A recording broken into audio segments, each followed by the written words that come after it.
大师兄是白羽灵灵主的儿子，而白羽灵也是神医谷下的分支。传闻10年前，白羽灵灵主因贪图修炼速度而走歪路，导致走火入魔，失去理智，一夜之间杀光了白羽灵所有的人。最后是离白羽灵最近的分支丹心堂的堂主带人赶到，才将他诛杀。神医谷得知后震怒非常，同时从神医谷分配了新的长老过去接手白羽灵。那时白羽灵已经一个活人都没有了，当年的白羽灵灵主也成了神医谷里的耻辱。原著里大师兄屠杀丹心堂满门的理由便是丹心堂杀了他父亲。神医谷的悬赏一枚原生令非常诱人，有了这枚令牌，持令牌者便可上神医谷求医一次，无论是多难的伤病，甚至是死了，只要没粮，神医谷都会倾全股之力把人救回来，不惜一切代价。所以悬赏发布之后，裴洛白被修仙界所有人争抢诛杀。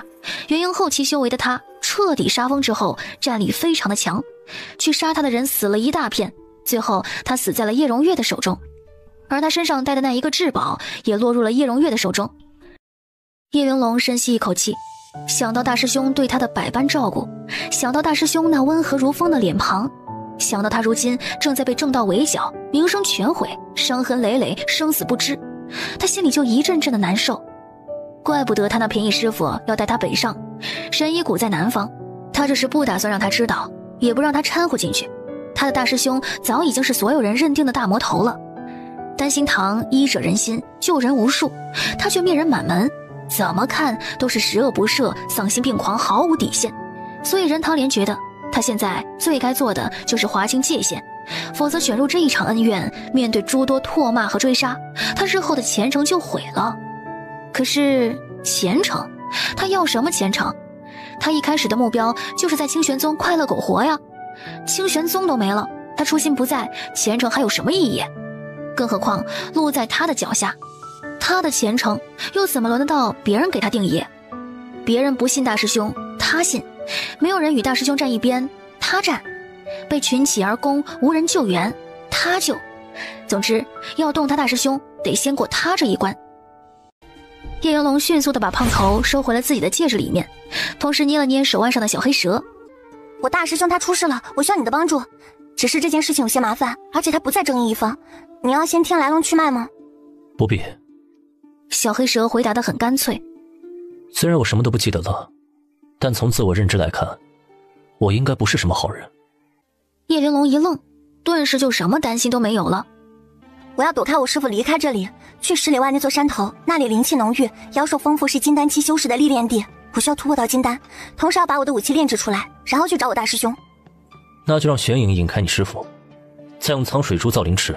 至于武器，我来给你打造，但需要你的帮忙，过程可能会有点不适。叶云龙一怔，什么样的过程会不适啊？他把玄影拿出来，简单的交代了一下之后，在他的剑身上贴了一张妖气符，然后将他全身包裹起来，避免妖气过早外泄。待他飞到人多的角落里时，再将他的妖气全部展露出来，并且大干一场。时间一点一点过去，外面开始传来各种声响，惊呼声、求救声以及尖叫声此起彼伏。玲珑，有事？外面有妖族出没，你跟为师要出去玩吗？我准备好了。为了不出意外，任唐莲带着叶云龙出门。出了门之后，他迅速地锁定妖气所在的位置。他正要带着叶云龙冲过去的时候，师傅，那边好像也有妖。吃人了！妖怪吃人了！快跑啊！师傅，我去那边看看，你别愣着，赶紧抓妖，不然那些人会有危险的。任唐莲不敢耽搁，迅速地转头去抓另外一只了。毕竟多一份犹豫，就可能多一个人被吃。叶云龙往另外一个方向跑了之后，迅速地在屋顶上找到骑着长耳、贴着妖气符、疯狂搞事的胖头。他连果带兔一块收起来之后，贴了3张加速符，嗖的一下消失在这小镇之上。另一边，任唐莲刚锁定了妖族的所在，下一秒，那妖族像是凭空消失了一样，任何气息都没有了。糟了，被骗了！叶云龙落地后第一件事就是迅速地挖了个坑，往里面放了苍水珠。苍水珠在聚集灵气的时候，他顺道在一旁布阵，将灵池隐藏起来，避免被人发现。做完之后，他迅速地将戒指里的材料拿出来，灵池渐渐生成，叶玲珑跳进了灵池里面，他一早就足够突破金丹了。自己毕竟是3条灵根一起，根基一定要足够牢固，所以一直压着没有突破。现在大师兄出了事，他等不了了。小黑蛇正在查看着这些材料，去把戒指里的那只小饕餮、血灵果和小鬼魂一块叫出来。玄影二话不说，又嗖的一下飞进了叶玲珑的戒指里面，再出来的时候带了一串的宠物。小饕餮，过来把它们弄碎掉，但不可以吞，不然我把你牙拔了。听到这话，太子浑身毛发一炸，下一秒便听话的过去折腾材料去了。小鬼魂，那边几个材料你用煞气浸染一下，但别弄坏了，不然把你撕成2半，粘不回去的那种。招财身形一颤，眼珠子微微一动，老老实实的飘了过去。这时小黑蛇抬起头来看向胖头，老大，你说我做，绝无二话。你自己去榨汁吧。好残忍啊！小黑蛇转过头去看了一眼玄影，愣着干什么呢？去砍树。那边山头有几棵几百年的青松，砍过来，一会儿要生火炼化的。玄影嗖的一下又没影了。时间一点一点过去，叶玲珑花了1个时辰，成功从筑基突破到了金丹。当丹田内一枚金光闪闪的玉金丹生成的时候，他感觉到自己整个人的五官变得更灵敏，对这个世界的感知变得更加清晰了。突破好了。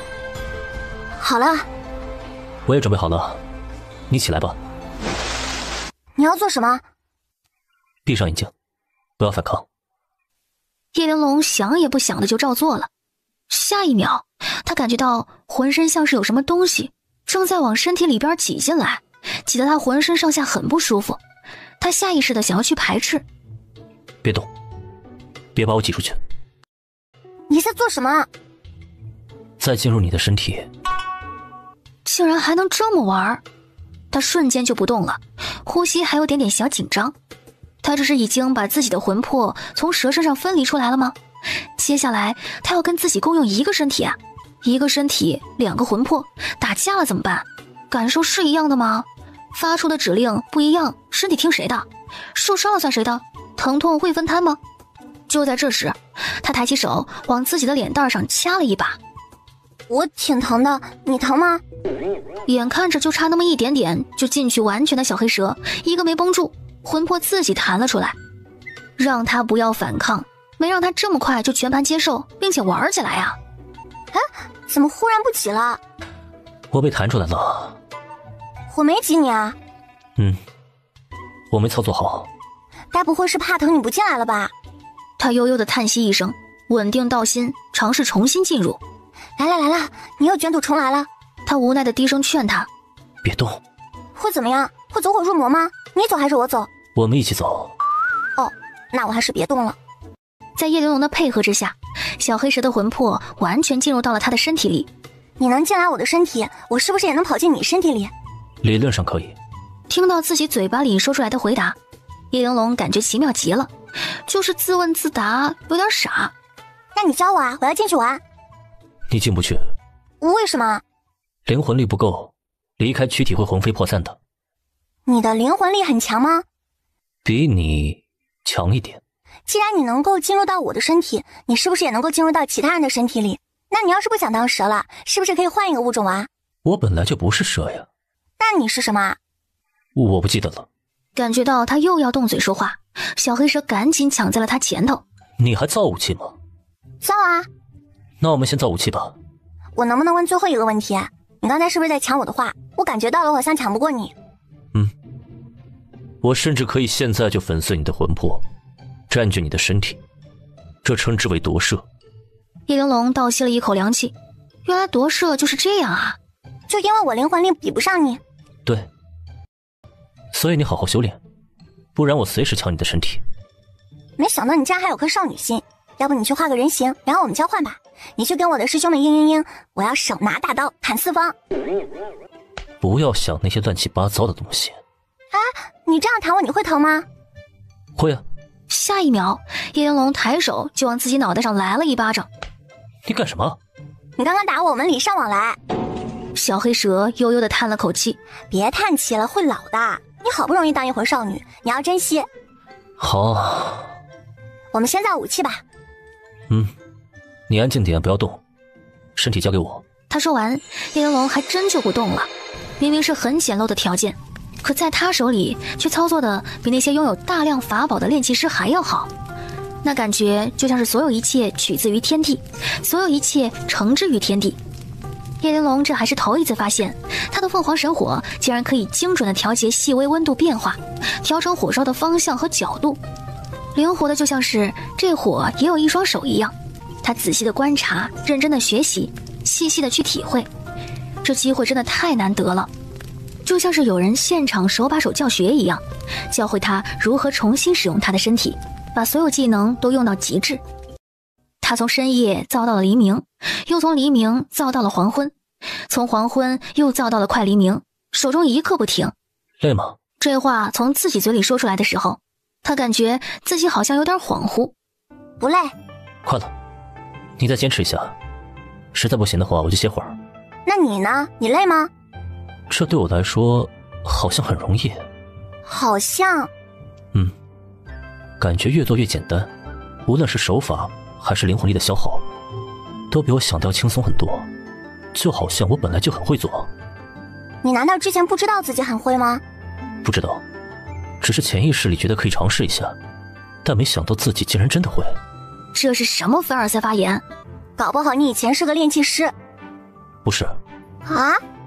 因为感觉我应该会很多，但具体会什么记不清了。算了，不聊了，专心造武器吧。时间一点一点过去，天边的第一缕晨光从云层中漏下来。好了，叶玲珑迅速从瞌睡中惊醒，原来两个魂魄一块用身体，另外一个是可以偷懒打瞌睡的呀。他一眼就看到了手里放着一把精致的小红伞。哇，好漂亮啊！我教你哦。灵力注入到伞柄之中，伞身光芒一闪，化作了一把剑身周围萦绕着红色的犹如丝绸一般柔光的长剑。一道剑气划了出去，直接就把他布的隐藏阵法给打碎了。不仅如此，剑气不停带着强大的力量一直往前冲，顷刻间前面一排的树木全都倒下了。叶玲珑还没来得及感叹，只见他手腕一转，一道剑气朝着边上瞌睡的太子打了过去。来！太子大叫一声，抬起爪子就狠狠一划。那是你害我打的，伤了我不负责啊！太子的爪子上带着凶兽天生自带的蛮荒之力，凶狠地攻了上来。只见他往剑柄上注入灵力，迅速地切换了手中剑的形态。砰的一声，小红伞被撑开，将太子的爪力完美挡住。嘤，还能这样的欺负兽，他不玩了。就在这时，他的手忽然又是一抬，小红伞被送到了半空中，紧接着身体被控制着，他足尖一点，跳到了小红伞的伞面上，坐了下来。这宽敞的伞面坐着是比健身舒服多了。叶玲珑拿着手里的小红伞，又翻来覆去仔细的看，越看越是喜欢。还差最后一步，第一版的功能基本上完成了。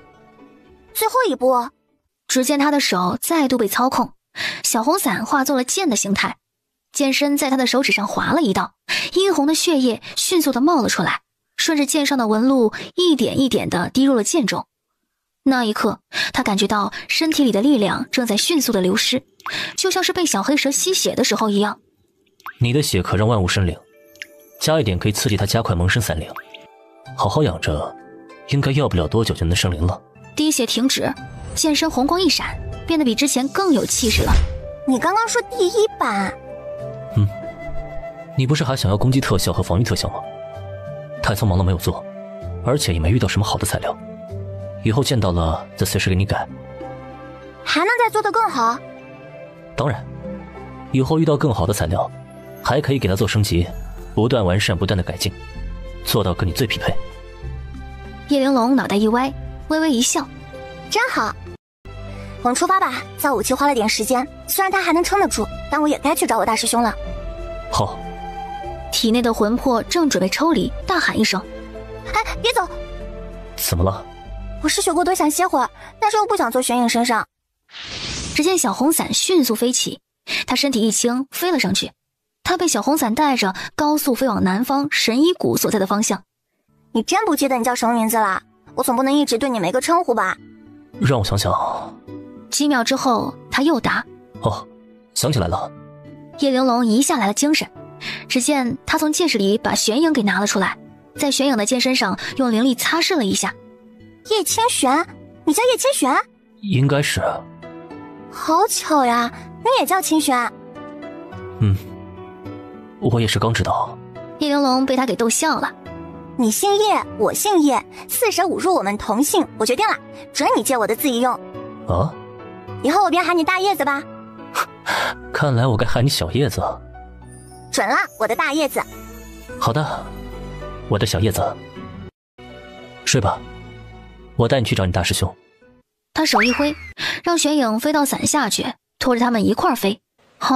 这假假的御伞飞行，飞了1天1夜，让玄影在附近的城镇落了地。刚落地都不用打听，他就听到路上的人在讨论大师兄的事情。听说裴洛白那个大魔头现在正被困在石泽谷里面做困兽之斗呢。哎呀，他刚打败了司玉晨，在巅峰舞会上霸榜呢，怎么一下就这么想不开了？大好的前程不要，变成了人人得而诛之的大魔头，何必呢？谁知道呢？反正别说呀，是神医谷不放过他，就连宗门联盟啊，也在联手除掉这个让宗门蒙羞的败类呢。出这么大事情，他们清玄宗掌门呢？没出来表个态啊？不知道啊，这人就跟不存在似的。要不是宗门的盟主说认识他呀，大家都要以为他是虚构的了。算了吧，他出来也改变不了这结果。我听说4大宗门已经派人去围剿了，冲在最前面的是昆吾城，七星宗紧随其后，估摸着快要交手了。叶玲珑一边听着旁边人的讨论，一边跟着队伍一块儿去了石泽谷。听闻裴洛白那个大魔头已经杀疯了，脚下全是尸骨，身上鲜血无数啊！他杀疯了？难道不是你们自己送上去给他杀的吗？如果不是为了那1枚元生令，为了他身上携带的浮屠塔，你们会挨个给他送人头吗？浮屠塔的消息是叶玲珑到了这里才听说的。神医谷看裴洛白久久没能拿下，又发布了一条信息：裴洛白灭了丹心堂满门，夺走了丹心堂的至宝浮屠塔，塔在他的身上，若谁能够杀了裴洛白，浮屠塔便属于谁。神医谷绝不追究。这小姑娘想法怎么那么奇特的？可他是个大魔头啊，人人得而诛之啊。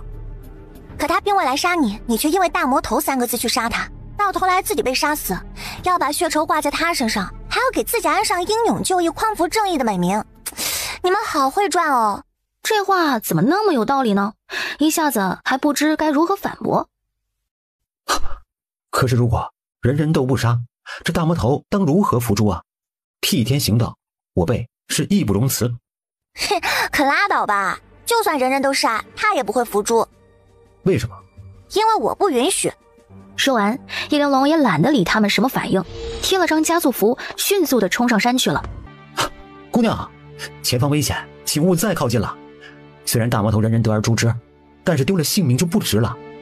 叶玲珑，你等一下，我去喊师兄过来，你别乱跑。很快，江于征便跟着那个弟子匆匆忙忙地赶了过来。看见叶玲珑到来的这件事情不可以说出去，知道没有？知道了。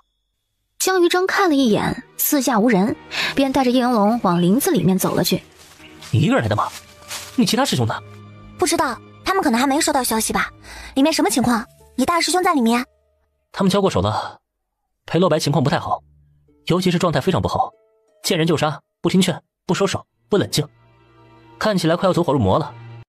我大师兄没跟他硬拼，因为真的要惹毛了裴洛白，他临死之前会拉着满山的人陪葬的。所以你们就守在外面，劝大家不要进去。他们进去有什么用呢？实力都不在一个档次上，就只会添乱。还有呢，把你知道的消息都告诉我。收到消息的时候，我们昆吾神的弟子离这边最近，所以盟主派我们第一时间赶过来控制场面。七星宗的在后面，但是很快他们首席唐一凡也要到了。他若来跟我大师兄联手，制服裴洛白的概率就增加了。虽然有我们在前头控制场面，但是神医谷的奖励太诱惑了，来的人越来越多，很快里面就要乱成一锅粥了。叶玲珑记得之前在原著里的时候，昆吾城弟子是没有在前面拦人，也没有出手控制场面的。看样子是因为这一次巅峰舞会，清玄宗打出了名头，所以大师兄出事的第一时间宗门联盟出手干预，避免事情完全不可控。你要怎么打算？他这个情况应该离伏诛不远了。最好的情况是我们宗门的人解决了，他好歹能有个全尸，下场不至于太难看。但若是落到别人手里，就说不好了。我不会让他死的。江玉征一愣，虽然是意料之中，可他一个人不可能跟全修仙界为敌，加上你也不能，你去就是送死啊！所以我就不该去吗？你家大师兄要是出事了，你去不去？可他毕竟真的灭人满门，这罪过……你们只看到他灭人满门，可他被人灭了满门的时候呢？谁曾给他做主？而且你们又怎么知道被灭门的不是10年前就该伏诛的凶手呢？江玉征一愣，这里边对错恩怨那么多，谁能说得清楚？退一万步来说，你觉得他灭人满门罪大恶极，那我难道就是好人？我也许本来就是个小魔头啊，跟大魔头混一块也没毛病。你真的要一个人进去吗？对，我一个人进去。你要是看到清玄宗的弟子，你帮我拦一下，就说我召集他们在下面小镇集合。叶玲珑从戒指里掏出了一个玉佩，递给了江玉征。那信我给你。你就这么信任我？因为你长得很可信。你一定要想好对策再去啊！他已经附魔了，快六亲不认了，不要指望那点头门之意能打动他。知道啦。他在第2座山峰顶上的位置，你抄近道过去，应该能够比那些被我们骗位置绕圈的人快一些。谢谢你啊。还有，叶玲珑回过头，江玉征愣了一下，不知道说什么了。注意安全。好。叶玲珑往里走了一段，刚要接近第2座山峰的时候，忽然间身后传来一阵动静。吓死我了，我还以为你会飞过去，我追不上呢。太显眼了，我没直飞，我就只能顺着这林子走。怎么了？我刚刚回去一趟，听到一个最新的消息，叶荣月上山了。他不是被七星宗掌门罚在四过崖半年吗？罚他是要给大家一个交代，七星宗掌门哪舍得真的罚那么久啊？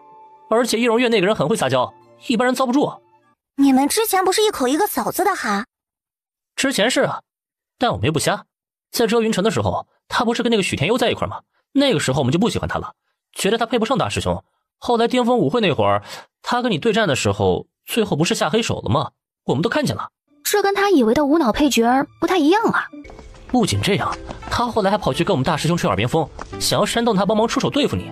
我们大师兄劝他多花点时间在修炼上，他给气跑了。后来他挨了七星宗掌门的罚，我们才知道他竟然跟妖在一块了，好离谱啊！不仅这样，你知道他刚刚上山的时候跟谁在一块吗？神医谷谷主的亲儿子。好家伙，你说他怎么去哪儿都有人一块呢？而且个个来历不凡，去大妖现身的青云州跟妖一块，来诛杀神医谷的仇人跟神医谷的儿子在一块。别怀疑，大家都是他鱼汤里的一条鱼，包括你家大师兄。那你们都知道他不是好人，远离就是了，还这么生气干什么啊？你家大师兄不会是还没清醒吧？是啊。叶玲珑一愣，这谢离义都上岸了，司玉晨还淹着呢。你不知道他有多会哭啊！之前不是舞会上朝你下黑手吗？又怂恿我大师兄去对付你。我大师兄怀疑他人品的时候，他就跟我大师兄哭，说自己有了心魔，他控制不住，他好难受，求我大师兄救救他。我大师兄一心疼，还能这样？学会了，学会了。后来他跟妖在一块那事情，他说他不知情，而且还带了一身的伤回来，看起来要死要死的，哭得好可怜，说是自己太单纯，被骗得好惨。看到他一身是伤，寻死觅活的，我大师兄又忍不住原谅他一回了。你是没见过，他是真的会哭，哭得我都要信了。那你咋不信啊？他又不是对着我哭，我随时可以跑掉啊，只要不被洗就能保住脑子。还好他没看上我。这人怎么还骄傲起来了？有没有一种可能，你没被他洗脑，但是你被我洗脑啦？真的吗？那你能不能洗的时候认真一点，努力点，时间长一点？你洗2句人就跑没影了，太敷衍了。为什么叶荣月来了，你要迫不及待的跟我报信？因为我不信任他，他们首席还没到呢，他就带着一个外人往山上冲，明知道我师兄在上面，估计是想打感情牌，借他们之手拿下裴洛白，所以我就跑来通知你了。那你们跟叶荣月说位置的时候，我那个师弟一张嘴就把忽悠外人的地址给他说了。干得漂亮。那叫不得人心。我师弟说的给的是错误地址啊，我也不知道他为什么会直飞。没事儿，我们加快速度，尽量别让他们发现了。叶荣月先他们一步到达，但叶玲珑他们也没慢多少。玉晨，你怎么来了？你们首席唐一凡不是要晚些时候才到吗？你又没有跟七星宗的人在一起。玉晨，你不愿意我来吗？可我担心你啊，这大魔头迟迟拿不下，你就还在危险之中。你听见没？他多会啊！你不是要给我洗脑吗？你学着点。神经病啊！我不危险，你先回去，等你们七星宗的弟子再一起来。我不回去，我要和你共进退。他已经是强弩之末，玉晨和詹一行一起把他控制住，我来亲自手刃他。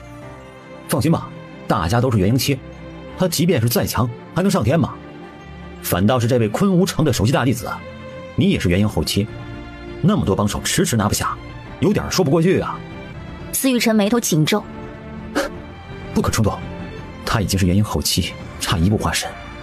他若是自爆的话，这整一个石泽谷都会被波及到。第1峰上面那么多无辜，参与进来那就不是无辜。再说了，他们又不是不会自保，受点伤算什么？荣月，你不要任性。到底是我任性还是你有私心？你若真的全力以赴，他撑不了那么久。说白了，你再给他机会。他是清玄宗的人，属于宗门联盟的一员，他应该被带回去接受审判，而不是被乱箭杀死。等你唐一凡师兄带着人来，昆吾城和七星宗联手，我们可以将他给活捉回的。还有什么好审的？他就是个大魔头呀！丹心堂是什么地方？妙手神医悬壶济世，他灭人满门，他还能有什么苦衷？这么多人命在身上，他死不足惜。荣月，你怎么还不动手？你该不会是为了叶玲珑吧？这跟他有什么关系？如果不是为了叶玲珑，你手下留情这么久是什么意思？难不成你还跟他惺惺相惜？你忘了巅峰舞会上他给过你多大的侮辱啊？而且他是魔头，你是名门正派，你要跟他混一块吗？司玉晨眉头紧皱着，手里的剑攥得很紧很紧，他的目光紧紧地盯着叶荣月，像是想要将这个人看透。是啊，我只是个杀人不眨眼的魔头，你犹豫什么？既然你们都不想好好的活了，那就陪我一块儿死啊！要不是你们宗门联盟的人一路拦着，其他势力早就围上来杀他了。时至今日啊，我算是看明白了，你们竟然想包庇，可笑！我绝不会让你们得逞。他冲上去之后，叶荣月也跟着冲了上去。裴洛白手中的剑一挥，迅速地跟他们打了起来。玉晨，你还愣着干什么？动手啊！你难道要亲眼看着我死在他手里吗？我若死了，你这辈子能心安吗？你对得起我吗？动手啊！再不动手，其他2波势力要上来了，到时候我们未必能手刃这个大魔头了。这机会不能让别人抢了去。司玉晨，我让你动手，立刻马上！叶荣月没想到宗门联盟会想要活着带他回去，所以他必须要在大部队赶到之前诛杀裴洛白，否则到他们手里他就前功尽弃了。可司玉晨就是在那里不动，明明只要他动手就能拿下裴洛白，还好他知道司玉晨不可控，他没有把希望完全寄托在他身上。他拿出一个笛子放在嘴边，用力一吹，10来个人嗖的一下从树林下御剑飞起，直奔山顶。风雷帮！江玉征惊呼，叶荣月竟然还找到风雷帮的人，这个帮派名声不好啊，他们给钱办事，什么烧杀抢掠都做，里边的人没一个是干净的，一般名门正派都不会跟他们有交集的。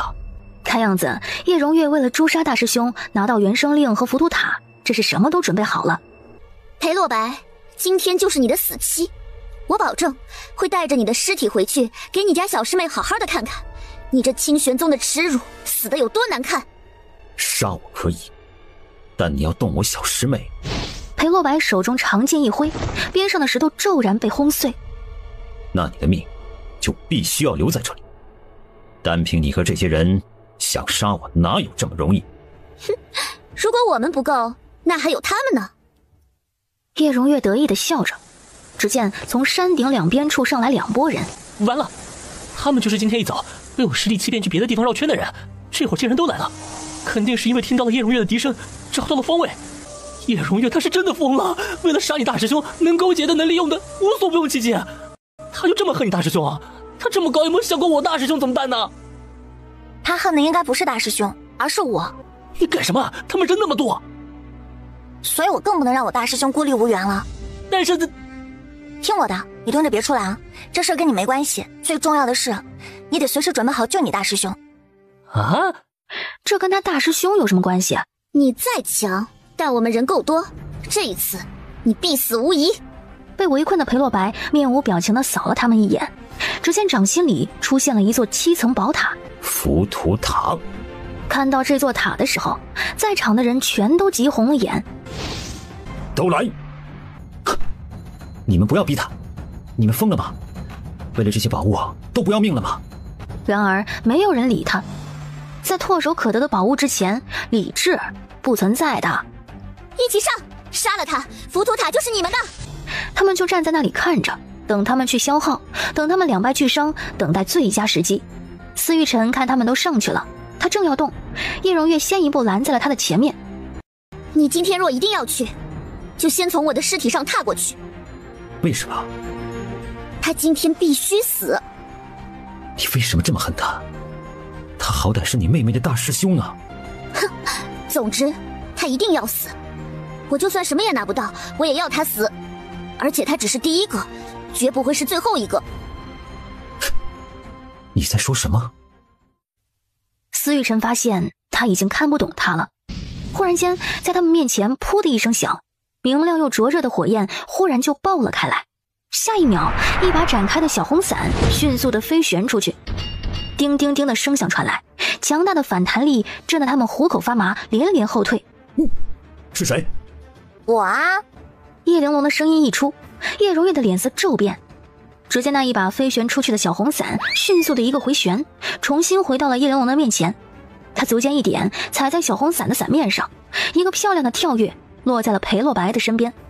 他手腕轻轻一抬，小红伞回到他的掌心里，红光一闪，化作了剑的形态。干什么啊？欺负我大师兄身边没人啊？小师妹。裴洛白看到叶玲珑，浑身一震。我在呢，大师兄。你不该来的。该不该都来了。你现在好好想想应该怎么保护自己，保护我，而不是想着同归于尽。你死了你觉得不可惜，但你舍得我死？裴洛白脸色一变，他一个人无所谓死不死，死之前能带走几个算几个。可小师妹在这里，他怎么能看着她死？你来都来了，我们一起当魔头啊！不然就你一个魔头，你该多孤单啊！他说不清心里什么滋味，他不愿意小师妹来，可他如今来了，毫不犹豫地站在她的身边，他觉得好开心。小师妹，你大师兄，你相信我吗？信。那就别怕，有我在，不会有事的。裴洛白一怔，他好像有点明白师弟师妹们为什么在关键时刻总是毫不犹豫地信任小师妹了。他是真的能给人带来安全感啊！叶玲珑，叶玲珑他金丹了，他竟然金丹了，而且手中的那一把剑看起来好厉害，竟然还能切换2种形态。他到底是凭什么运气这么好啊？呀，这不是我那个在青云州跟妖族勾结的姐姐吗？你不是闭门思过了吗？怎么就放出来了？听到这话，所有人全都转回头看向叶荣月。跟妖勾结，那就是背叛人类。你们不要听他胡说。我胡说？这件事情宗门联盟里谁不知道？随便向谁打听都可以啊。我是被蒙蔽的。蒙蔽？太好笑了吧！你一个小小金丹又不是什么重要人物，他为什么要千里迢迢从妖界跑修仙界来蒙蔽你？为了爱情吗？你休要在这里胡说八道！你如今站在大魔头裴洛白的身边，你也不是什么好人，你有什么资格指责我？我没指责你啊，我就是想要提醒你，要杀人夺宝站前面来一点，你躲大家后面干什么？我记得刚刚喊一起上的人是你吧？这下子，那些刚刚冲在前头的人全都回过头去怒瞪叶荣月。他就知道叶玲珑一出现准没好事儿。你们这是要被他三言两语给分裂了吗？他才是我们的对立面呢。是这样没错啊，但你这个位置确实说不过去啊，往前面站点吧。就是啊，说好一起上，你们2个凭什么站后面，带头冲锋啊？赶紧啊，难不成真让你拿我们当炮灰啊？被那些人逼迫着，叶荣月左右为难，只能上前几步站在了最前头。若不是你，我又岂会被推到刀尖上？司玉晨，你没有良心！我若死了，那便是你害的。叶荣月，你说什么屁话呢？你要是死了，那你就是技不如人，技不如人还想杀人夺宝，你不当炮灰谁当炮灰啊？大家都是原因的才敢来，你一个金丹就来了，你还想杀出重围？你看不起谁呢？叶荣月本想利用司玉晨的愧疚逼他出手，结果被叶玲珑给毁了，气得他顿时气血翻涌，咬牙切齿道：叶玲珑，叫什么啊？要当炮灰就靠前站点儿。我可是筑基的时候你就打不过我啊，现在金丹你就更打不过我，所以待会儿啊，我第一个就杀你。你敢？我为什么不敢啊？我大师兄是大魔头，我现在是小魔头，他杀人无数，实至名归，我连人都没杀过，我怕我小魔头的位置坐不稳，我不得表现一下吗？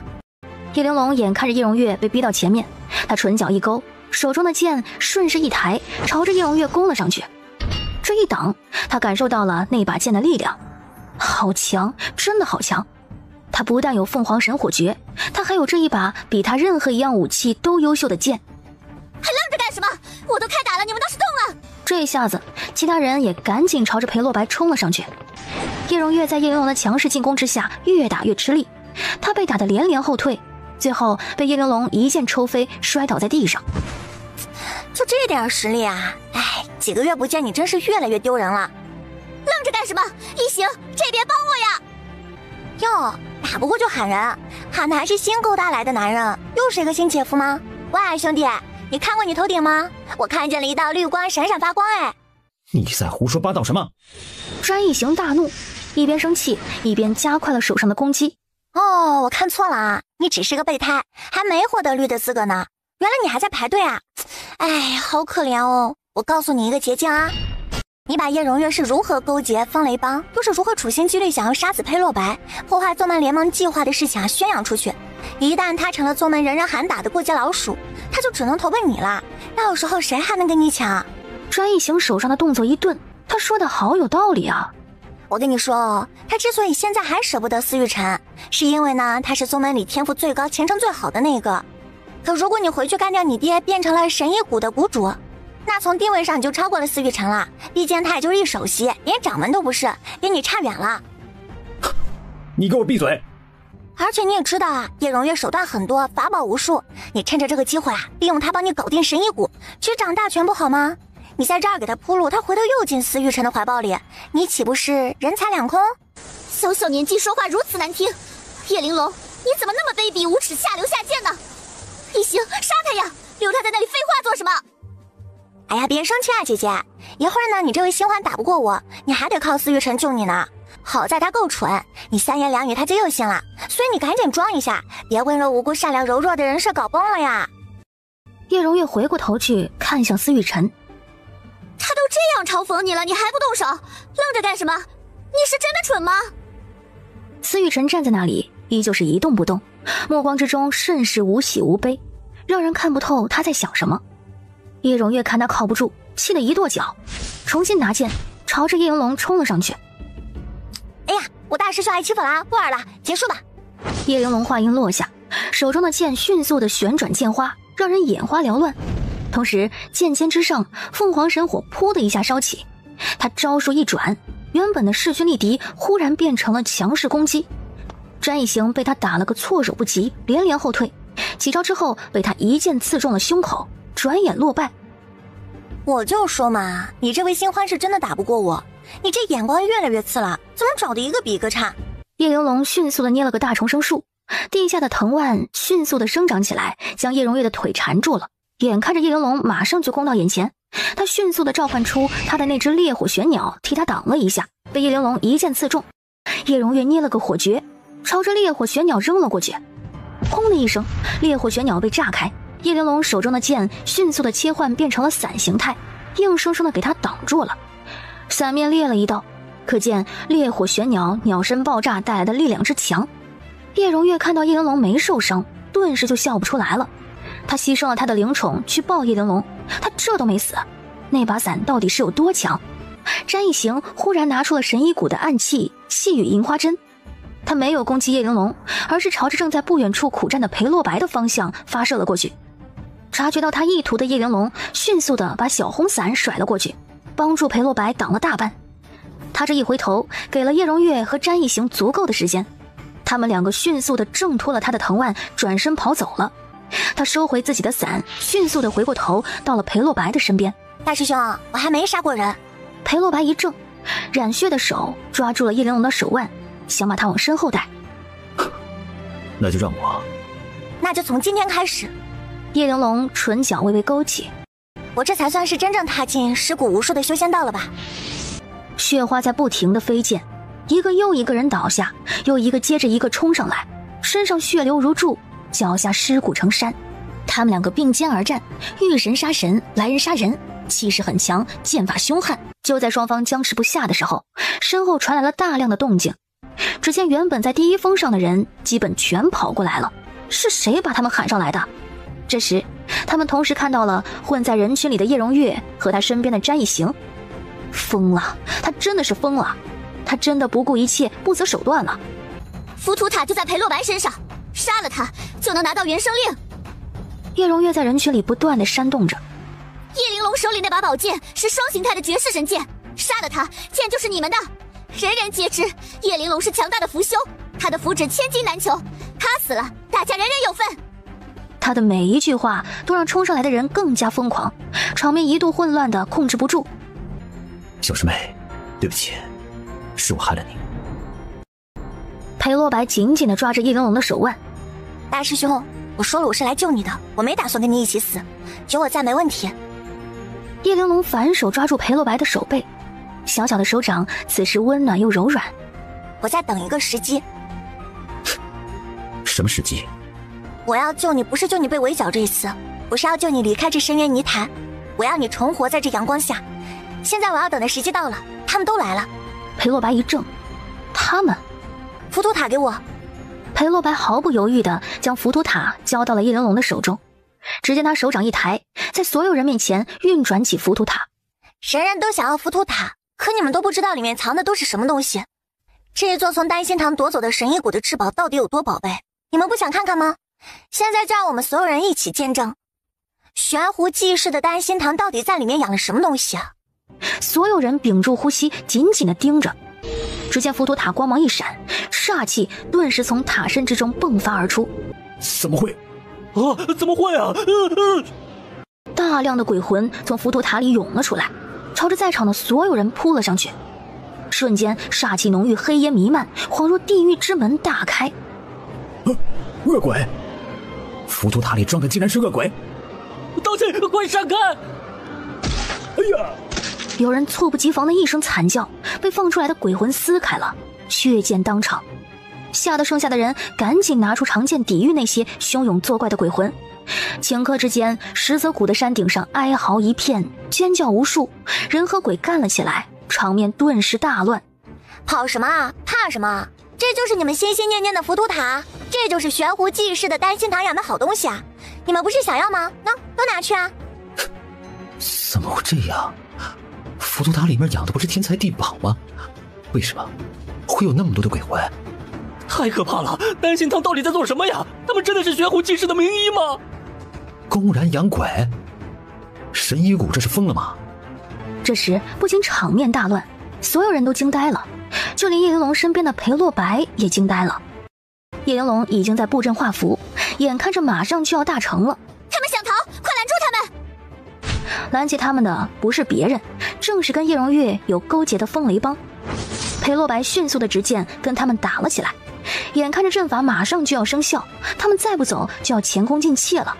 就算浮屠塔里装的是鬼魂，那也是宝贝，更何况还有元生令呢。叶玲珑冷笑一声，宝贝是吗？想要是吗？那就让你享受个够。叶玲珑一道灵力打在浮屠塔上，下一秒，一个巨大的鬼王从浮屠塔的光圈里飞了出来，直扑叶荣月的面门。利爪划破他的脸颊，上面浓重的煞气瞬间冒出来，侵蚀皮肉，带来万分的痛苦。我的脸毁了！眼看着鬼王又重新再抓过来，詹一行迅速的带着叶荣月后退撤离。这时司玉晨迅速拿出了自己的佛珠手串，那些小鬼魂尚且可以对付，但鬼王他必须要出手，否则会有更多的人被殃及。眼看着招财马上要挨打，叶玲珑迅速冲到招财身边，拿起浮屠塔收。瞬间招财被他收回了戒指里。这时一道带着杀意的强大力量忽然从他背后偷袭而来，他猛地回过头去，看到了他身后的司玉晨倾尽了全身的灵力替他挡下了这一击，自己还因此受了内伤。谢谢啊。带你大师兄离开，如果他有冤屈的话，如果丹心堂真的是恶贯满盈，还他一个清白。叶玲珑愣愣地看着司玉晨，这时伤痕累累的裴洛白已经杀出重围，冲到他的面前。叶玲珑二话不说，拽着他的衣袖，在阵法最后失效之前，带着他跳了进去。青光一闪，他们的身影消失在了原地。看着他们离开，司玉晨莫名的松了一口气。然而下一秒，他的身后一股带着杀意的剑气侵袭而来。受了伤的他第一时间没来得及躲开，只能硬生生回头接了一剑。你竟然对我动手，你不该放走他们，这是我的事情。然而下一秒，一把锋利的剑毫无预兆地刺向了他的背心。你救了叶玲珑，你放走了他们，你背叛了我，你该死！说完，他将手中的剑狠狠的一旋，在司玉晨的心口旋转了一圈，将他狠狠重伤。大师兄！叶荣月看到有人帮忙，他迅速后退。詹一雄拉着他的手，飞快地消失在这混乱的人群之中。大师兄，你没事吧？司玉晨看着叶荣月离开的方向，以后都不会再有事了。话音落下，他整个人昏死了过去。叶玲珑带着裴洛白落地的时候，他们正好在第二峰的半山腰上。他之前之所以走得那么慢，就是为了找落点布阵法。落点不能太远，阵法容易失效，但又不能被人轻易发现。大师兄，你还撑得住吗？他刚问完，裴洛白便一大口血吐了出来。他在强撑，因为他的小师妹还在，他不能倒下。叶玲珑迅速地往他嘴里塞了一枚从叶荣月手里抢来的9转灵丹，同时把玄影拿了出来。他扶着裴洛白飞坐到了玄影身上，往十字谷深处飞去。山顶上厮杀声还在继续，但要不了多久就会平息。那几个鬼魂兴不起什么大风浪，而他的目的已经达到了，这是他计划的第一步，算是圆满完成了。叶玲珑迅速地收回神思，不停地用大重生术给裴洛白做治疗。玄影迅速地飞着，很快两人便飞进了石泽谷深处，在谷底的潭水旁边停了下来。叶玲珑拿出苍水珠放入潭水里，然后迅速地在周围布置结界，将他们所在的位置遮掩起来，以免被人找到。一切弄完，叶玲珑把裴洛白放入了灵气浓郁的潭水之中，赶紧又拿出了灵药往潭水里不要钱似的扔。时间一点一点过去，看到裴洛白的脸色渐渐的好了一些，身体情况稳定下来，他松了口气。小师妹够了，你歇会儿，我不会死的。大师兄，你差点吓死我了。